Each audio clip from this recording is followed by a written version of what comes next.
What is up, YouTube? Welcome back to the Cutlass of Board Games channel. And what I want to talk about today is why YouTube deck tech videos are completely useless for pretty much everyone. I think the main thing that a lot of people don't understand about Marvel's Snap is it's designed so that you will never have a full collection. Currently, if I recall correctly, the player with the highest collection level right now is Jeff Hoagland, and he's missing 2 cards after spending a ridiculous amount of money on the game.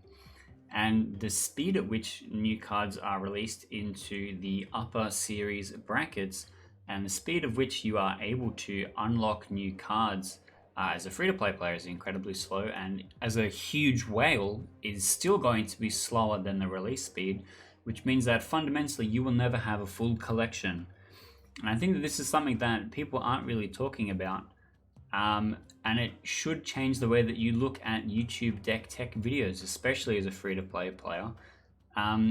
Because whenever you see a deck list, 90% of the time you're missing 1 card. Especially if you haven't completed Series 3, you're missing 1 card. If you have completed Series 3, you're probably, like me, seeing a lot of stuff that has Series 4 and 5 cards where you're missing 1 or 2. And then you're like, when am I ever going to get this thing? Because it slows down dramatically. And instead of looking at an exact set of 12 cards that you go, this is the thing that I need to get to infinite, what you need to be looking at is a package of 3 or 4 cards that you have that expands to build a deck. Some really easy examples are Aero Leader, right? For me that I've played is Omega Red Iron Man Onslaught, which is pretty easy. It just has like the one upper card there. For people that have Darkhawk, you see a lot of Darkhawk, Korg, and Mystique. Or for Patriot decks, you have Patriot Mystique. Or for Cerebro decks, you have Cerebro Mystique. What I'm saying is buy Mystique. Now, what you need to look at is the few core cards that define the archetype. Usually what the deck is named for, like Silver Surfer decks or Mr. Negative decks, right? Rather than looking at an exact 12, you need to look at the deck list and see if you are holding in your collection the core cards needed to play that deck. If you're a Series 1 and Series 2 player, pretty much any YouTube deck tech video is going to be useless to you until months down the line, like unless if you really want to fantasize about what the end game looks like, which is what I'm doing, and I'm nearly at a complete collection. What you have on screen is exactly highlighted how many cards I am missing, and I've spent a bit of money in the game myself. Those cards that are grayed out and don't have the title in them is the stuff that is in the game but is releasing soon. You might recognize some of the silhouettes, like I can see Sauron on the bottom left there, Shanna on the same line, Stature on the right, and MODOK in the middle. These are ones that are coming soon. However, everything else that is grayed out, like Thanos, Super Skrull, Shuri, She-Hulk, and so on, are all ones that I haven't unlocked yet. With Absorbing Man currently pinned in my shop as my next to complete, I am still pretty far away from playing a lot of the decks that you'll see out there right now. Like if you have a look, if I wanted to play a Zabu deck, I'm missing Shuri, Darkhawk, Absorbing Man, Super Skrull, Sentry. These are all big things that like fit really nicely into that deck list. And so me looking at people coming out saying, hey, Zabu is really strong, you're like, well, could it really be? Could it be any better than a Silver Surfer deck that I could play where I actually own all the cards? Where I get Bast and I go, okay, and I'm going to find every single combination of decks that I could play Bast in first before I go and play something else. And I think that is the mindset that you, probably the average player, because I'm confident Jeff Hoagland doesn't watch my videos, you as the average Marvel Snap player should be looking at these YouTube deck videos that other people are putting out and trying to really understand what the core of the deck is. Do you own the core of the deck? And then through your collection, trying to find what things fit those missing slots evenly. Oftentimes when people are playing on stream, people in chat will come and ask me like, hey, what do I do if I'm missing this one thing? And often the reply is like, play a different deck, because that might be the core thing that they're missing.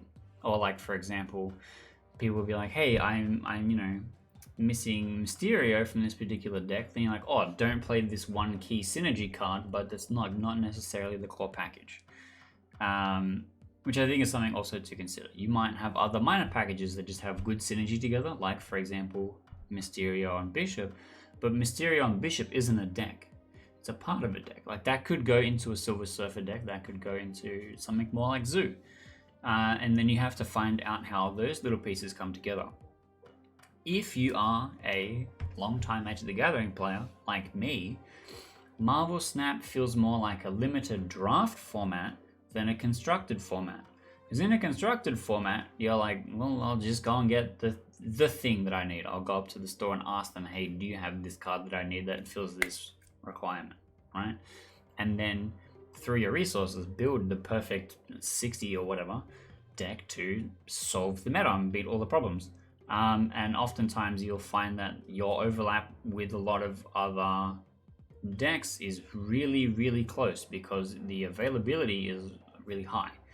In Marvel Snap, because it is a limited format, no one has a complete collection. No one will ever have a complete collection.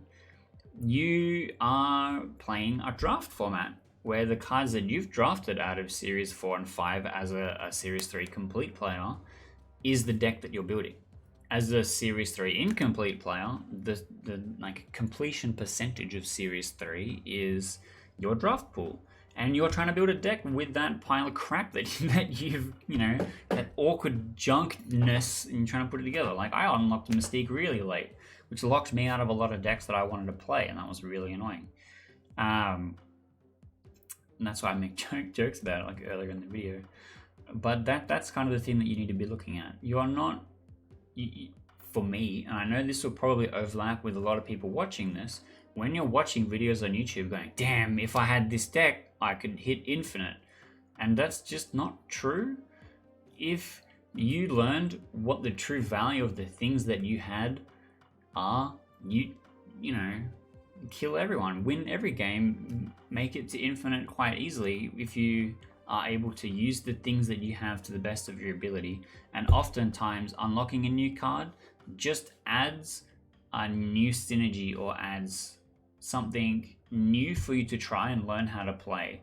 Oftentimes, even though I'm trying a lot of the new stuff, the new cards that I've unlocked, I've found that going back to the things that I've been playing, even like early on in Series 3, was still just as powerful. Like, I'm still playing Omega Red, and that deck has 3 Series 3 cards and no Series 4 or 5 cards in it, and it does great. Like, it's still just super powerful.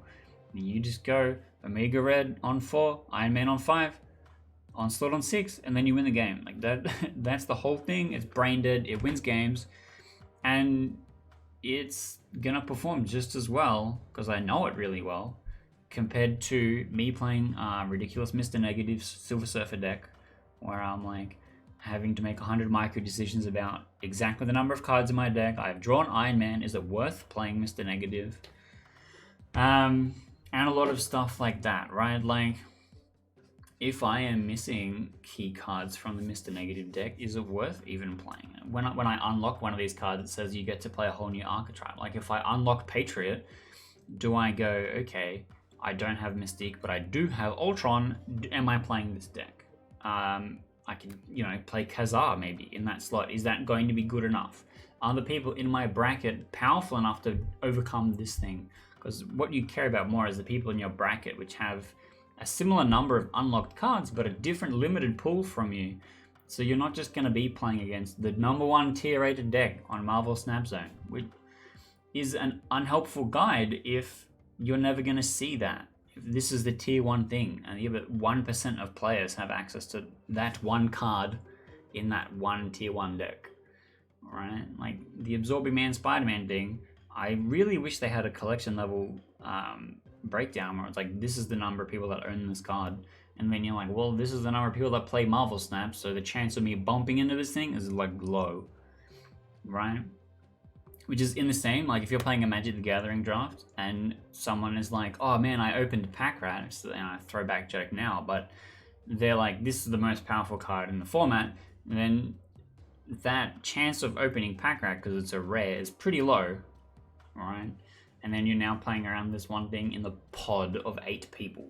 And I think that mindset should be the same as in Marvel Snap, where in your pod of 8 people, if one dude has the Absorbing Man, has all like that really lucky draws, or like waited to spend all their collector tokens, and they found out what the best deck was for this season, and they got really lucky and hit Absorbing Man, they got the Zabu Battle Pass, and they hit Shuri or something like that, and then you go, okay, that one guy is going to beat me, I'll retreat, it costs 1 cube, and then I'm going to collect 4 to 8 cubes from the other 6 people in my pod. And I think that's a much better mindset to have going into the climb for Infinite than being like, oh, I'm missing this one card. My deck would be so much better if I had this one thing. I'm going to spend all this money, and it's not going to really change my situation that much, but for a chance at getting there to Infinite. Now, I am curious to hear what you think about this, and I hope that this advice does actually help you in how you are looking at YouTube content when it comes to Marvel Snap. Of which I make a bunch, and I make a bunch of deck tech stuff, but I hope that what you're taking from it is how the key cards function and what makes them strong, rather than, damn, I need to own this particular thing. But if you are keen on more videos, there's going to be stuff up here, every time. I put videos for you to click on. Click on these things. Click on these, maybe click on some of these things. These things are good to click on too. But anyway, good luck in your climb, and I hope to see you in the next video.